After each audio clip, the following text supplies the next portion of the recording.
God bless you all. Hello. Hello. I wanted to come and encourage your hearts, especially those of you who are married. I wanted to offer you a word of encouragement according to 2 Corinthians, the 5th chapter and the 17th verse, where it says that therefore, if any man be in Christ, he is a new creation. If you continue to read that word, you will not only see that God says that we are a new creation, but he also says that you are a minister of reconciliation.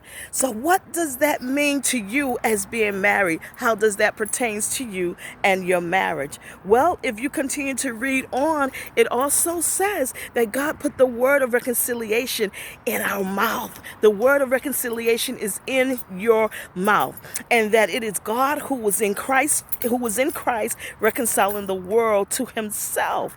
And as he was doing that, he did not count the sin of man against them. That's right. Nor should you count the sin or the faults or the offenses of your husband or your wife against them while you're waiting and believing for God to do reconciling work in their hearts.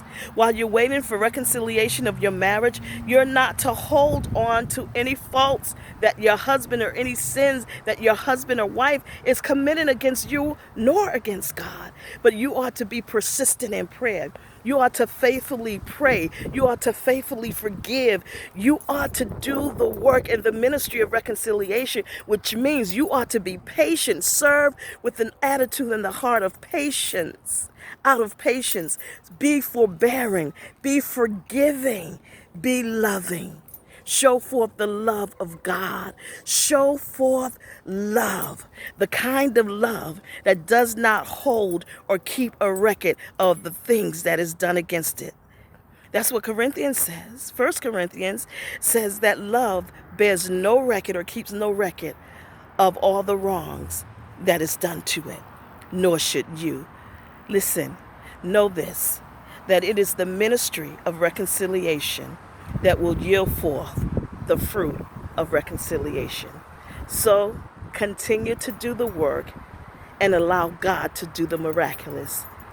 This is Jacqueline Baxter Hollins. Until next time, God bless you. Bye-bye.